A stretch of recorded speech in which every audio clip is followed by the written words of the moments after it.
Makanya kalau ada orang bilang, oh hidupnya bahagia, punya kendaraan, punya mobil, harganya mahal, mobilnya, rumahnya mewah, punya bisnis, punya jabatan, tapi dia tidak pernah sholat, ya.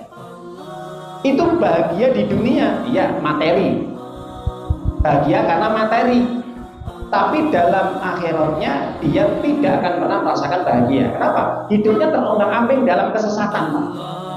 Jadi orang-orang tidak pernah sholat itu sebenarnya hidupnya itu tersesat. Keberkahannya dicabut, usahanya, ya. Keberkahan dari pekerjaan itu dicabut oleh Allah. Dia tidak menjadi orang yang beruntung. Makanya sampai Allah turunkan di dalam surat Al-Baqarah ayat yang 16, "Fama radiyat tijaratu wa kanu mu'tadin." Apa yang mereka usahakan itu tidak akan pernah beruntung, dan orang seperti itu tidak akan pernah diberi petunjuk. Kenapa? Ulaikal ladzina istarau dolalabil. Karena orang seperti itu dia menjual, ya, petunjuk Allah dengan kesesatan. Jadi ketika Allah itu memberikan petunjuk, jalan yang benar, jalan menuju surga, dia tidak mau. Dia lebih memilih kepada kesesatan. Artinya apa? Dia tinggalkan Allah, dia tidak mau mengikuti petunjuk Allah, dia lebih mengikuti nafsunya dan ingin mencari kenikmatan dunia. Maka orang seperti ini dicabut keberkahan hidupnya.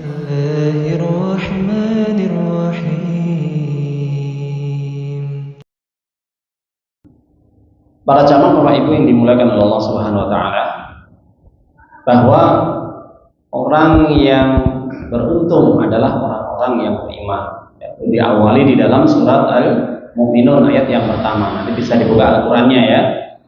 Maka dari situ orang yang beriman itu pasti mereka ada jaminan masuk surga. Nah, di sini diawali dengan kata-kata aflahal mu'minun, ya, qad aflahal mu'minun, sebagai penetapan kata-kata qad sebagai takkid, ya, penegasan bahwa orang beriman itu pasti dia akan masuk surga. Yang tidak beriman dia tidak akan masuk surga.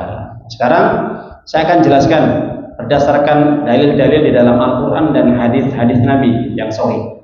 Di sini kira-kira sifat-sifat orang mukmin yang beruntung, yang bahagia itu, yang akan selamat dunia akhirat itu yang bagaimana? Nah, ini yang paling penting. Jadi tidak hanya sekedar kita mengerti, mendengar, ya, tentang kata-kata beriman. Nah, itu harus kita uncai, kita perdalam, ya, kita bedah. Kira-kira seperti apa saja sifat-sifat ciri orang-orang yang beriman, yang hidupnya akan dia beruntung, bahagia dunia dan akhirat, yaitu. Nah, di sini saya akan ambilkan dari penjelasan dalil-dalil Al-Quran dan hadis-hadis Nabi. Yang pertama, orang yang dikatakan beruntung dari kalangan orang-orang mukmin itu kalau memiliki dalam dirinya itu apa? Bentuk semangat perhatian terhadap ibadah sholatnya, terutama ketika dipanggil sama Allah. Dipanggil sama Allah. Jadi ketika dipanggil sama Allah, hayya sholat, ayo sholat, ayo mau sholat. Itu yang manggil, kalimat itu adalah dari Allah melalui lisan Nabi Muhammad SAW, lumantar para muadzin. Jadi kalau sudah dipanggil hayya sholat, ayo sholat, itu menunjukkan sedang dipanggil untuk melaksanakan ibadah sholat. Jadi kalau sudah dipanggil sama Allah untuk ibadah sholat, ya, maka segera tinggalkan jual beli, tinggalkan segala kerepotan bisnis yang itu bisa mengganggu, menghalangi sholatnya. Jadi serepot apapun dia sedang bekerja, tapi kalau sudah ada panggilan Allah, dia berhenti sebentar sholat. Paling kan nggak lama sholat, Pak Buke, paling lama 5 menit, 10 menit, kerja berjam-jam untuk memenuhi panggilan Allah. Mana dasarnya? Nah, ini bisa dibuka di dalam surat Al-Jumu'ah, surat 62 ayat yang 9. Surat Al-Jumu'ah surat 62 ayat yang 9, Allah Subhanahu wa taala menjelaskan menyatakan ya dengan kalimatnya apa kata Allah Subhanahu wa taala? Allah taala mengatakan faida udiyatis shalah fantashiru fil ardi wabtagu min fadlih wadkurullaha katsiran la'allakum tuflihun. Ya. Faida udiyatis shalah, apabila telah ditunaikan sholat atau akan didirikan sholat atau dijalankan ibadah sholat, maka hendaknya kalian ya fantasilu fil ardi, apabila sudah ditunaikan sholat maka bertebarlah kalian di muka bumi ini. Jadi kalau sudah selesai sholat ya kalian bekerja. Di sini kata-kata kerja fantasilu fil ardi ini adalah setelah sholat. Selesaikan sholatmu, tunaikan sholatmu, baru kamu kembali bekerja lagi, ya. Dan carilah karunia Allah, ya, rezeki Allah. Di sini karunia rezeki Allah. Dan tetap ingat kepada Allah. Artinya meskipun kita kerja, tetap kita harus ingat kepada Allah. Ini kan menunjukkan bahwa sholat itu merupakan zikir yang paling besar, itu sholat. Zikir yang paling besar itu apa? Sholat. Ini dijelaskan di dalam surat Al-Ankabut ayat 45, surat yang ke-29. Wala dzikrullahi akbar. Wa aqimis shalah inna sholata tanha 'anil fahsya'i wal munkar wala dzikrullahi akbar. Kerjakan sholat. Sholat itu bisa mencegah perbuatan keji dan mungkar, karena mengingat Allah itu merupakan amalan yang paling besar dalam beribadah kepada Allah. Artinya ibadah sholat itu merupakan amalan yang paling besar di sisi Allah. Jadi kalau orang itu pengen hidupnya beruntung Pak Buge, hidupnya bahagia ya, meskipun dia sedang repot, sedang bekerja, tetap dia menjalankan sholat, diutamakan untuk sholatnya, tinggalkan pekerjaannya. Makanya ayat yang sebelumnya Allah sendiri mengatakan, nah ini ayat yang 10, maaf, kalau ayat 9-nya tentang sholat berjamaahnya. Ya ayyuhalladzina amanu idza nudiya lis-sholati min yaumil jum'ah fas'au ila dzikrillahi wa dzarul baik. Apabila telah dikumandangkan adzan untuk sholat Jumat, maka segeralah kalian mendatanginya dan tinggalkan jual beli. Jadi menunjukkan bahwasanya orang-orang yang beruntung itu pun adalah orang yang dimana ketika dipanggil oleh Allah adzan, baik itu sholat Jumat atau sholat 5 waktu yang sehari-hari kita kerjakan, itu dia segera untuk mendatanginya. Kenapa? Insya Allah Pak Bu, hidupnya akan beruntung. Pernah ada kisah ya. Jadi pada zaman ulama sholaf itu ada orang yang memang pekerjaan dia ini ya berdagang, orang itu berdagang gitu. Maka ketika waktu tiba sholat, dia tinggalkan dagangannya. Maka ketika dia ini kembali dari sholat berjamaah, maka dengan izin Allah, alhamdulillah, dagangannya ramai, Pak. Dagangannya apa? Ramai. Allah berikan keberuntungan. Allah berikan keuntungan yang besar. Nah, itu keberkahannya di situ. Ketika orang dipanggil oleh Allah, dia datang untuk sholat berjamaah. Maka dari sini kita bisa memahami bahwa ayat-ayat Allah ini menunjukkan serepot apapun ya kita sedang bekerja, maka jangan pernah kita untuk meninggalkan sholat. Kalau kita sudah berani meninggalkan sholat, jangan berharap kita hidup bahagia.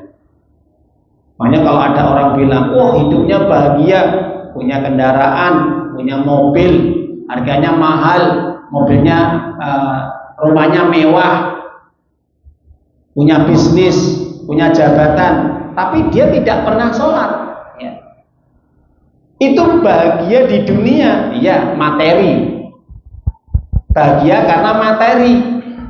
Tapi dalam akhiratnya dia tidak akan pernah merasakan bahagia. Kenapa? Hidupnya terombang-ambing dalam kesesatan, Pak. Jadi orang-orang yang tidak pernah sholat itu sebenarnya hidupnya itu tersesat. Keberkahannya dicabut, usahanya, ya. Keberkahan dari pekerjaan itu dicabut oleh Allah. Jadi tidak menjadi orang yang beruntung. Makanya sampai Allah turunkan di dalam surat Al-Baqarah ayat yang 16. Fama radiyat tijaratu wa kanu muhtadin. Apa yang mereka usahakan itu tidak akan pernah beruntung dan orang seperti itu tidak akan pernah diberi petunjuk. Kenapa? Ulaikal ladzina istarau dolalabil huda. Karena orang seperti itu dia menjual, ya, petunjuk Allah dengan kesesatan. Jadi ketika Allah itu memberikan petunjuk jalan yang benar, jalan menuju surga, dia tidak mau. Dia lebih memilih kepada kesesatan. Artinya apa? Dia tinggalkan Allah, dia tidak mau mengikuti petunjuk Allah, dia lebih mengikuti nafsunya dan ingin mencari kenikmatan dunia. Maka orang seperti ini dicabut keberkahan hidupnya. Jadi kalau ada orang yang dia meskipun dia Masya Allah ya hartanya melimpah ruah, nggak bahagia, Pak. Kenapa? Karena dicabut, tidak beruntung dia. Nah, itu ya. Jadi hati-hati Pak Bu, jangan sampai hidup kita ini tidak diberkahi sama Allah. Kalau sudah tidak diberkahi sama Allah, ya maka tandanya kita orang yang tersesat, orang yang jauh dari Allah Subhanahu wa Ta'ala. Itu yang pertama. Jadi sifat ciri orang mukmin yang hidupnya bahagia beruntung adalah ketika dia betul-betul menjaga ibadah sholatnya dengan benar, dengan tertib, sebisa mungkin tepat waktu, ya. Dan yang paling baik lagi adalah berjamaah, yang paling utama, ya. Insya Allah akan hidupnya bahagia dan beruntung. Yang kedua, sifat ciri orang beriman itu yang hidupnya bahagia dan beruntung, ya, dia akan memasuki surga bebas itu kalau ada dalam dirinya itu sifat amal ma'ruf nahi mungkar. Apa Pak Bu? Amal ma'ruf nahi mungkar. Apa itu amal ma'ruf nahi mungkar? Amal ma'ruf itu senang, suka mengajak temannya, saudaranya, tetangganya, keluarganya, kerabatnya untuk mentaati Allah. Untuk mentaati Allah. Dan dia tidak suka, mencegah, berusaha untuk menjauhi, mengingatkan supaya tidak berbuat maksiat atau perbuatan dosa. Makanya para ulama salaf mengatakan orang yang ada di dalam jiwanya, di dalam dirinya tidak ada perbuatan yang dimana suka mengajak orang berbuat baik atau mencegah kemungkaran, maka ini menunjukkan sifat-sifat orang munafik. Nah, ini. Jadi orang tidak mau mengajak yang baik, Pak. Nah, orang yang tidak mengajak yang baik itu, dan ini kan ada sifat kayak egois. Nah, ini. Makanya kalau kita hidup ini Pak Bu ya, pengen hidup kita beruntung, maka ajak saudara kita, keluarga kita, kerabat kita, teman kita, jamaah kita untuk ibadah dan mentaati Allah. Misalkan kalau ada pengajian seperti ini ya, udah ada informasi di share. Kita nggak bisa datang langsung ke rumahnya, share saja. Oh ini ada pengajian. Itu jiwa kita, jiwa orang mukmin yang beruntung. Ya minimal keluarga kita ajar. Nggak mau ya sudah silakan. Gugur kewajiban kita Pak Bu. Nggak mau ikut ngaji, nggak mau belajar ya sudah gitu. Nanti di hadapan Allah ketika kita ditanya, sudah kamu ajak, sudah kamu sampaikan, sudah. Tapi karena nggak mau ya sudah. Itulah Pak Bu. Nah ini pentingnya kalau kita kembali kepada ayat Allah di dalam surat Ali Imran surat yang ketiga ayat yang 104. Ya. Apa kata Allah? Wal takum minkum ummatun yad'una ilal khair wa ya'muruna bil ma'ruf wa yanhauna 'anil munkar wa ulaika humul muflihun. Jadi orang-orang yang hidupnya beruntung, bahagia dunia dan akhirat, ada dalam jiwanya suka mengajak orang lain berbuat baik, mentaati Allah, ibadah kepada Allah. Dan dia itu orang yang betul-betul perhatian. Jangan sampai keluargaku, saudaraku, teman-temanku, tetanggaku, jamaahku, dia jauh dari Allah. Ya, masa bapak ibu kita nggak kasihan sih kalau ada teman saudara kita, kerabat kita ini nggak ngerti agama kita, kasihan nggak pak? Kasihan nggak? Kenapa? Jiwa orang mukmin itu perhatian loh Pak Bu. Ya. Jangankan kok kita Pak Bu. Jangankan kulo penjenengan, jenengan kan kenal kulo kayak ini. Karena sering ngaji, sering cetok panggil. Coba. Nabi kita yang mulia Sallallahu Alaihi Wasallam, yang hidup, yang meninggal dunia sudah 14 abad 1400. Itu saja nanti di akhirat, ketika umatnya melewati titian sirat, jembatan yang dibentangkan di atas neraka jahanam, itu kita nanti akan melewati titian sirat. Itu loh Kanjeng Nabi Pak Bu, itu sik ndonga. Ya Rob, salim. Apa doanya Nabi? Ya Tuhanku, selamatkan semua umatku. Jangan sampai dia masuk ke dalam neraka. Itu Nabi Pak Bu sing gak pernah cetuk kenal ulo panjenengan. Tapi Nabi masih perhatian Pak Bu. Seandainya Nabi kita hidup sekarang ini Pak Bu, Masya Allah, kita semua akan diajak oleh Nabi untuk ibadah kepada Allah, mentaati Allah, menjalankan syariat Allah. Lah Nabi itu perhatian kepada kita. Loh, kadang-kadang kita nggak perhatian kepada Nabi. Mungkin apa Pak Bu? Nabi itu jiwanya jiwa sosial. Sosial itu bagaimana? Jiwa yang perhatian kepada orang lain. Jangan sampai nanti umatnya kalau bisa semuanya masuk surga. Jangan sampai umatnya masuk neraka. Lah wae dewi. Salat dewi, poso dewi, ngaji dewi, nggak ngajak-ngajak. Lah ini kan kita nggak punya jiwa sosial, Pak. Coba ayo. Ini ada yang salah dalam hidup kita. Gitu loh. Betul Pak. Makanya kalau kita hidup kita pengen bahagia, beruntung, ya, bernilai, mulia di sisi Allah, ajak orang untuk ibadah kepada Allah. Meskipun jenengan kepanggih waktunya ada, Pak monggo sholat. Lek bahasa sholat itu rada abot, Pak monggo. Nah, saya sama. Kalau niki yang tukang di depan saya itu bangun rumah, staf ada, Pak monggo. Saya ingatkan terus, Pak.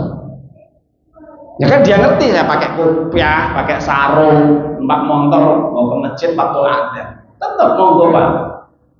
Monggo bidalin. Kadang-kadang monggo Pak sholat Pak. Oke, jangan berumiin. Ya sudah. Kenapa? Karena saya itu perhatian sama orang-orang seperti itu, jangan sampai hidupnya sesat dan terseok-seok Pak. Lah dia cetok waktu ini adat meneng. Nah ini bermasalah.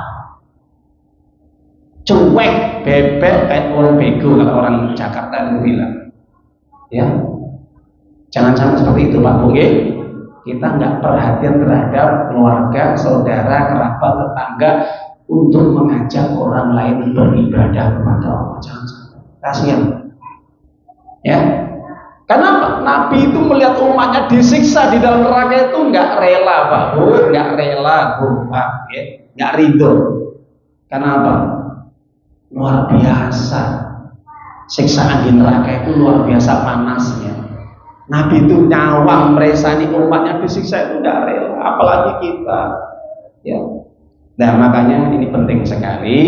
Disinilah kita belajar bahwa Al-Quran memerintahkan kepada kita untuk terus hidup itu mengajak kepada kebaikan. Gak usah mikir, Pak. Ya ajak bolak-balik orang gelem, nggak usah. Hidayah itu urusan Allah, yang bolak-balikkan itu Allah, bukan kita. Tugas kita itu hanya balik maupun zila mirrobik, sampaikan ajaran dari Allah. Jelas Pak Bu? Sampaikan aja semampu kita. Kalau nggak mau ya sudah. Yang penting apa? Setiap kita ngajak itu dapat pahala loh. Diajeni sampai Gusti Allah. Apa enggak diberi pahala? Diberi pahala. Sekedar kita ngomong saja itu dapat pahala.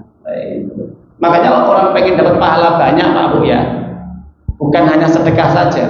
Qaulun ma'rufun sedekah. Sedekah itu tidak hanya uang saja, tapi ucapan yang baik, mengajak orang ibadah mentaati Allah itu sedekah.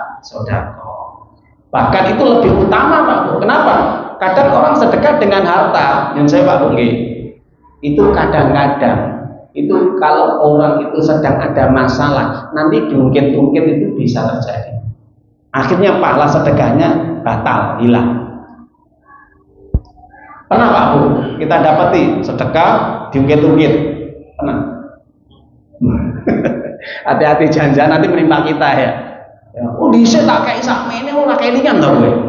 Hati batal Pak itu. La tubtilu sadaqakum bil manni wal adha. Ya, Al-Baqarah 264. Orang yang beriman, jangan sekali-kali kamu membatalkan amal-amal pahala ibadahmu dengan mengungkit-ungkit pemberianmu yang sudah kamu berikan dengan cara menyakiti orang yang kamu beri. Itu sedekah harta. Coba, ada yang pernah ngungkit-ungkit dengan sedekah ucapan? Kowe ora kelingan sing tak aja. Ada Pak Bu? Tidak ada. Kenapa? Karena ucapan yang baik itu jarang diungkit-ungkit. Itu loh. Mergo napa? Iki wis paling. Ya, ucapan itu biasa lebih ikhlas. Ya, jadi ngajak orang berbaik itu kan sedekah dong. Itu kadang-kadang lebih ikhlas daripada harta. Nah itu. Makanya ini pentingnya kita untuk memahami. Jadi orang yang masuk ke dalam surga Firdaus adalah di antaranya yang kedua, mereka yang hidupnya bahagia, beruntung, ya, mereka orang yang punya jiwa mengajak kepada kebaikan dan juga mencegah perbuatan maksiat atau dosa. Ya, insyaallah itulah orang-orang yang hidupnya beruntung, bahagia dunia dan akhiratnya. Semoga apa yang kami sampaikan ini bisa memberikan manfaat, faedah yang besar bagi bahwa hidup ini kita tidak sendiri, tapi kita juga butuh ya orang-orang yang nanti bisa mengingatkan kita, menyelamatkan kita nanti pada hari kiamat. Ya siapa lagi kalau bukan saudara kita yang beriman, ya, yang beriman, yang punya jiwa sosial, jiwa yang semangat untuk mengajak kepada kebaikan, mengajak kepada ketaatan dan mencegah maksiat atau keburukan. Yaitu saja kurang lebihnya. Insyaallah mohon maaf kalau ada kekurangan, khilafan dari saya. Kalau ada kebenaran datanya dari Allah. Alhamdulillah min rabbika fala takun mumtarin. Pada akhirnya kita tutup majelis ini dengan bacaan alhamdulillahirabbil alamin. Subhanaka Allahumma wa bihamdika asyhadu an la ilaha illa anta astaghfiruka wa atubu ilaik. Assalamualaikum warahmatullahi wabarakatuh. أيها الذين آمنوا اتقوا الله حق تقاته ولا تموتن إلا وأنتم مسلمون.